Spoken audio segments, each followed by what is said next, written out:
Assalamualaikum warahmatullahi wabarakatuh.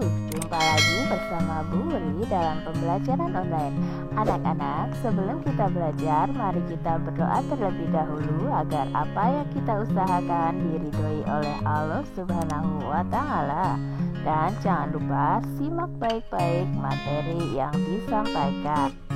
Hai anak-anak hebat kelas 5, mari kita belajar tema 5, ekosistem, subtema 2, hubungan antar makhluk hidup dalam ekosistem, MUPEL Bahasa Indonesia dan SPDP.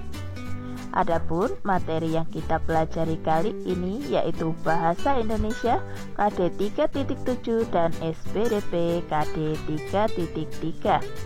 Tujuan pembelajaran kali ini, kalian mampu membuat teks non-fiksi tentang salah satu ekosistem secara baik dan benar, membuat ringkasan berdasarkan ide pokok dan informasi penting, dan mampu mencari informasi tambahan mengenai tarian daerah lain di Nusantara yang menggunakan properti tari secara tepat.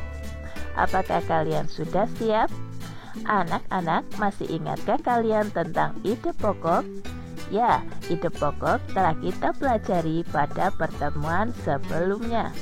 Setiap teks memiliki gagasan dasar dalam pembuatannya. Gagasan dasar yang terkandung dalam teks disebut juga ide pokok. Ide pokok biasanya terdapat pada setiap paragraf dalam teks yang disajikan. Ide pokok berisi gagasan dasar mengenai suatu hal atau kejadian yang ingin disampaikan pembuat teks. Ide pokok tersebut dijadikan dasar dalam membuat teks, termasuk dalam teks non-fiksi.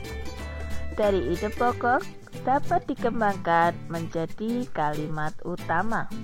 Untuk mengembangkan ide pokok dari teks yang disajikan, lakukan hal-hal berikut ini. Yang pertama, membaca teks non-fiksi dengan seksama. Yang kedua, menentukan ide pokok dari teks non-fiksi. Yang ketiga, membuat kalimat baru yang berisi ide pokok tersebut menggunakan bahasa sendiri. Dan yang keempat, menggunakan diksi dan ejaan yang tepat saat mengembangkan ide pokok menjadi kalimat-kalimat utama. Perhatikan contoh berikut ini. Meskipun sering dianggap sebagai hewan pengganggu, belalang ternyata memiliki kandungan nutrisi yang baik bagi tubuh manusia.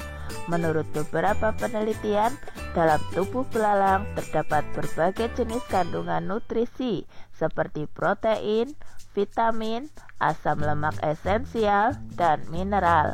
Seekor belalang mengandung kurang lebih 20-40% protein serta 25-30% vitamin A di dalam tubuhnya.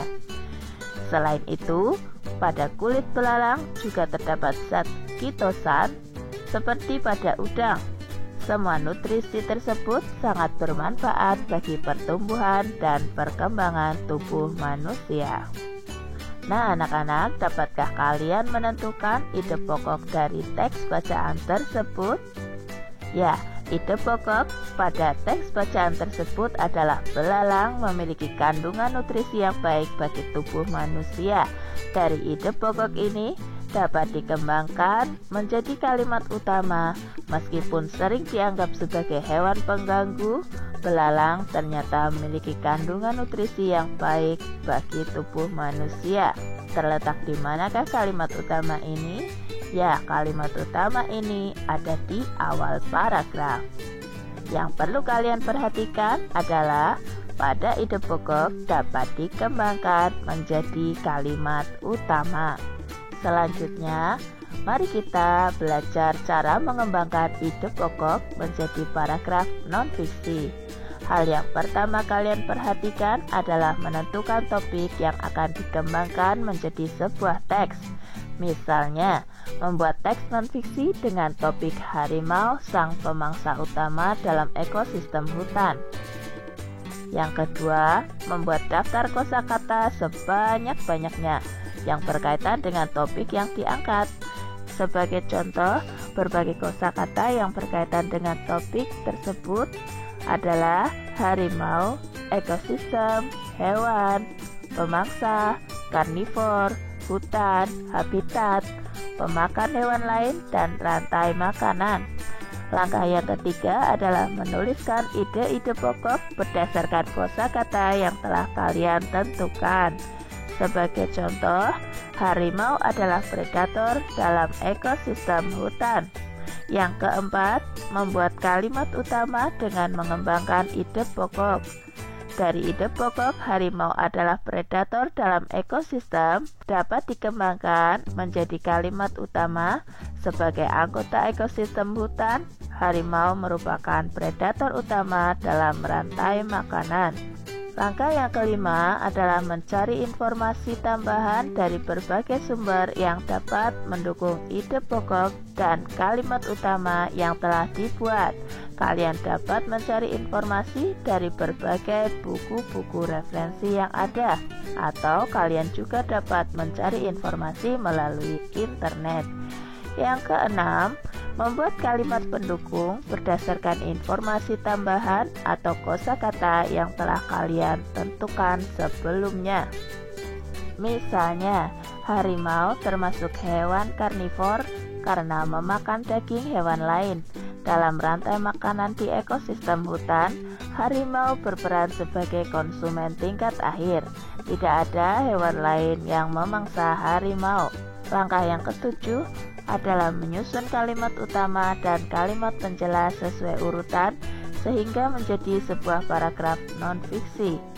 Misalnya, sebagai anggota ekosistem hutan, harimau merupakan predator utama dalam rantai makanan. Harimau termasuk hewan karnivor karena memakan daging hewan lain. Selain itu, dalam rantai makanan di sebuah ekosistem hutan, harimau berperan sebagai konsumen tingkat akhir. Hal itu karena tidak ada hewan lain yang memangsa harimau. Nah anak-anak, mari kita belajar lebih lanjut tentang membuat ringkasan berdasarkan ide pokok dan informasi penting. Langkah yang pertama yaitu membaca teks non-fiksi dengan seksama. Yang kedua, menentukan ide pokok setiap paragraf seperti yang ada pada halaman 68 sampai 70 pada buku siswa.